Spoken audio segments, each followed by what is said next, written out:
I'm Benjamin Palmer. On tonight's news, political leaders have clashed in a heated debate in Aberdeen in the lead up to next month's general election. Aberdeen City Council have announced plans for a city centre master plan, and an Aberdeen charity for homeless people faces closure after losing its funding. And first, Scottish leaders gathered at Aberdeen University in a debate hosted by BBC Scotland ahead of the general election on the 7th of May. Our correspondent, Paula Welburn, was there to report on it.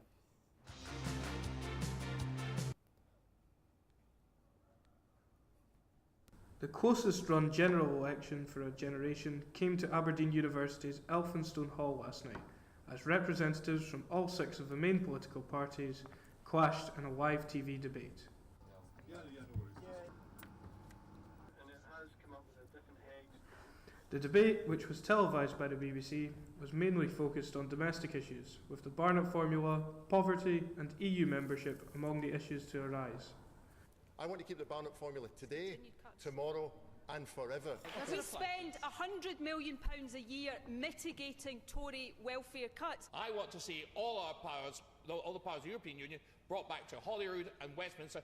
Presenter James Cook struggled to maintain control as arguments threatened to boil over, with many of the representatives continually talking over each other. Those people on that welfare fund, when they go for their shopping, they stand in the queue next to you. That's rubbish. And embarrassingly, they hand over vouchers for their food. That's a humiliation. That's not, Jim, and Nicola, that's your fault and your responsibility. You're using, and you should be ashamed of yourself for doing that. This is the guy who compared one of my colleagues to a convicted terrorist simply because he's a Muslim. You are a disgrace.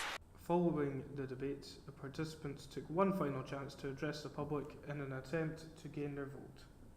This election is a great opportunity to really make Scotland's mark and make our voice heard, so it's great to see young people involved in politics. I think since the referendum there's been much greater engagement and long may that continue. I think it's very important you get out there and vote, and what you've got to vote is you've got to vote for the UK and against the EU. My message to young people, first of all, is go out and vote. Don't stay at home and let other people decide your fate for you. I want to see, people taking the opportunity that they have to shape the future of their country. Political analysts believe that last year's referendum may lead to an increase in turnout among young voters this time around, and believe that their vote may prove crucial.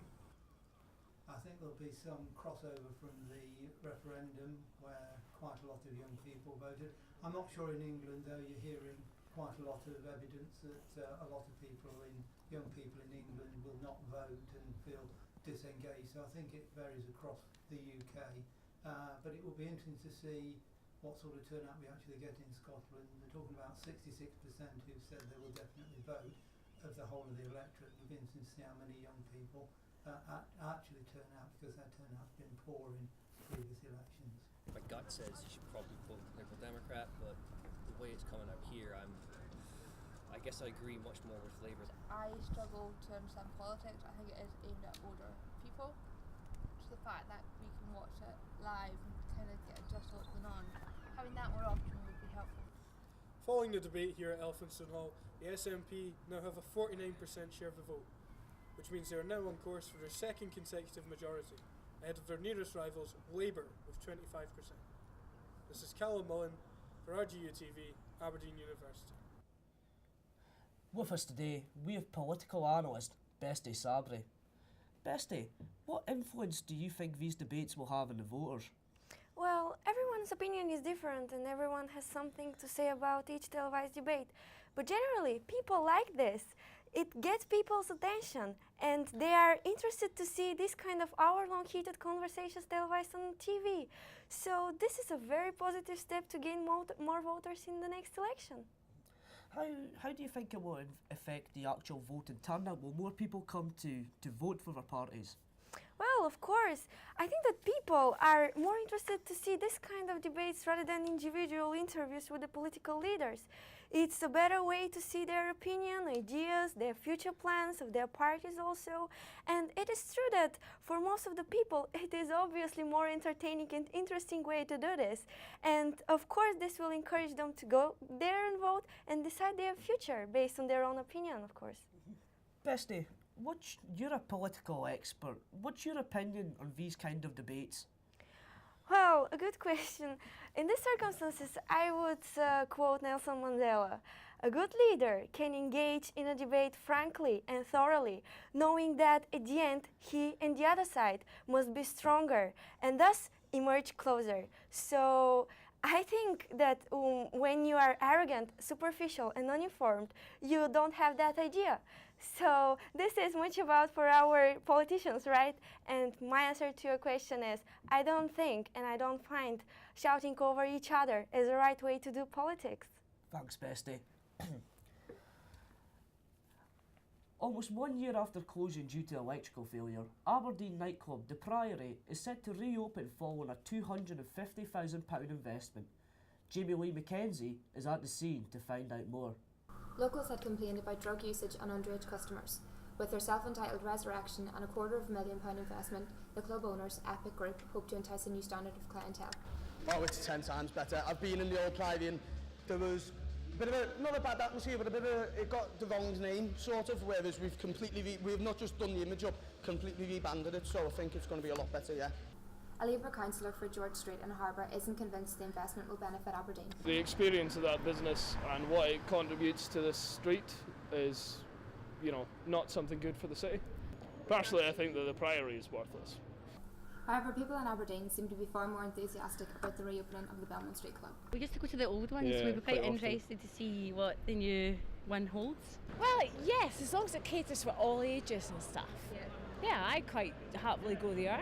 I think perhaps people that aren't familiar with its reputation beforehand would be more likely to come, but people who knew what it was like before will still think of it the same way as they did before.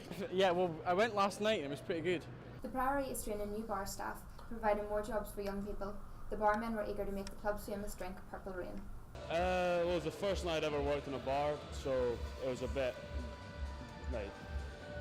weird for me really with all the busyness. And then so I got used to it, going to it, and then once you get the hang of the Purple Rains, it's pretty easy. So it's clear to see that the opening night of the Priory nightclub was a great success. The club is hoping that this will bring new customers in, and also old customers are sure to return for the club's famous Purple Rain. This is Jamie Lee Mackenzie for RTE News. Aberdeen City Council are now in the process of reviewing the public feedback of the Aberdeen City Centre Master Plan. Here's our reporter Gav Ratu to tell us a bit more about the £1 billion master plan. The Aberdeen City Centre Master Plan has very much been the talk of the town in recent weeks. The £1 billion proposal aims at blowing a breath of fresh air over the Granite City. The master plan targets 8 different areas of the city: South D, North D, West Union Street, the train station, the heart of the city, Denburn Valley, Queen Square and the Castle Gate. One of the main aims of the master plan is to pedestrianise Union Street, giving the High Street a more business-like and modern feel. Union Terrace Gardens is also set for a makeover, with the proposed plan outlining a bridge to be built joining Belmont Street and Union Terrace Gardens, along with a pedestrian bridge to be built across the River Dee. Councillor Jenny Lang assures that the master plan is not solely aimed at making the city easy on the eye.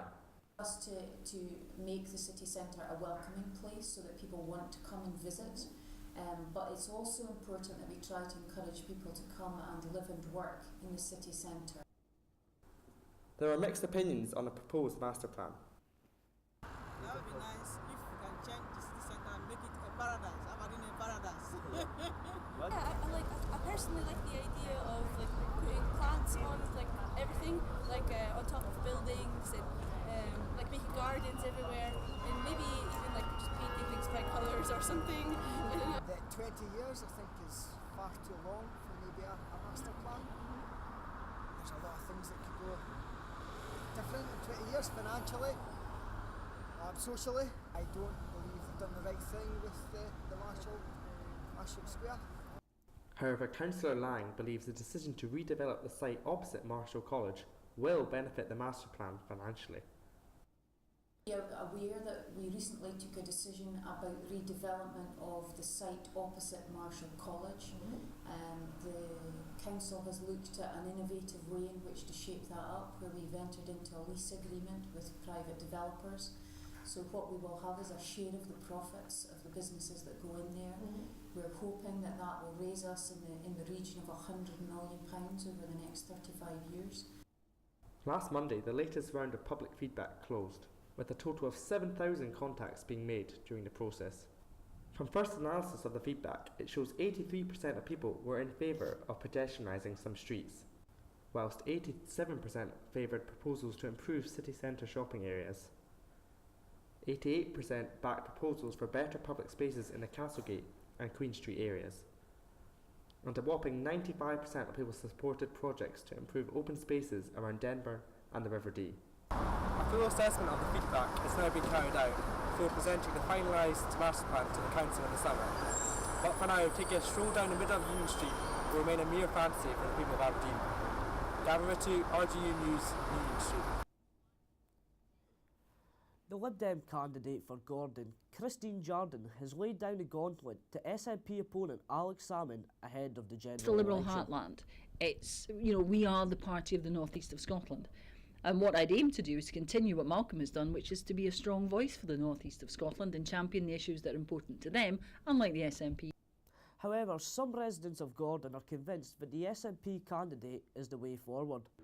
He's been brilliant for Scotland. He's the only person that's fighting for Scotland just now, and I'm delighted he's going to Westminster because it's the most corrupt institution out, and he can hopefully sort them out. The homelessness charity Aberdeen Serenians has lost its funding and is due to close its biggest centre in June of this year if it fails to raise £100,000. It is currently the biggest source of support for the homeless people of Aberdeen.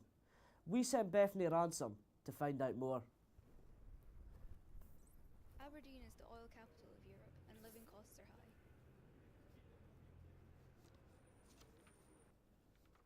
Those who can't afford to keep a home here are often forced onto the streets and into homelessness. The Cyrenians is a charity that offer advice and support for the homeless in Aberdeen. Aberdeen Cyrenians was established in 1968 initially as a soup kitchen, offering a hot cup of soup one night a week. That then developed into offering soup 6 nights a week in the city, and then over the years we've developed lots of services and projects. So today in Aberdeen we offer 2 residential houses which provide 29 accommodation places to people who are homeless, and then we have 4 community projects based here at Summer Street.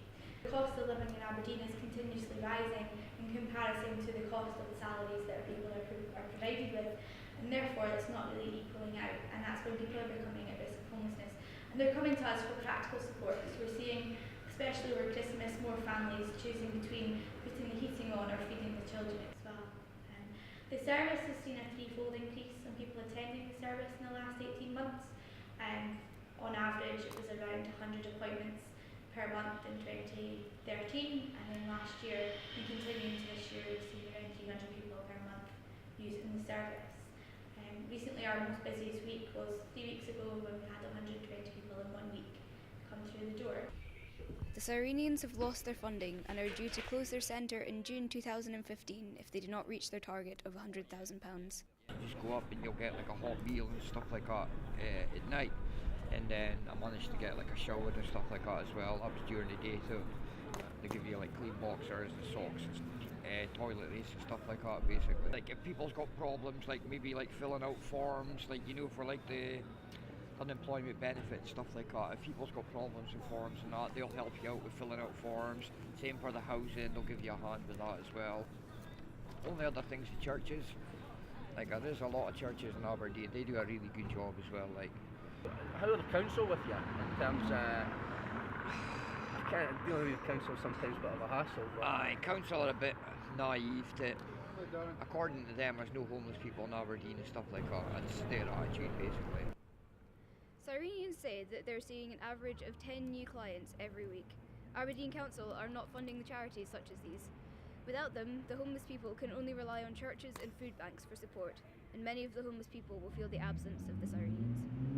They offered to help us get a tent, they helped us with sleeping bags, clays, offered us showers, gave us a food parcel, and then tell us to go back. But it's been good. It'll be a pity if it closes. Up there, it's the first place that we got told about. It's the first place we Kent handed out, helped us out with clays, anything. It's the only place that you hear folks speaking about homeless. Cyrenians is probably the best place to get help.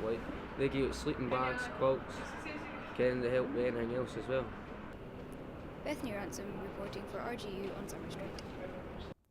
And in sport, Aberdeen manager Derry McInnes says it will take a disaster for Celtic not to win the Premiership. The Dons sit 5 points behind the current Scottish Premiership champions, have maintained the pace for most of the season. However, McInnes does not believe Celtic will slip up and hand the title to the Pittodrie side. He said it will take a disaster and an absolute collapse from Celtic if they don't win the league now. Thanks for joining us. You stay classy, Aberdeen.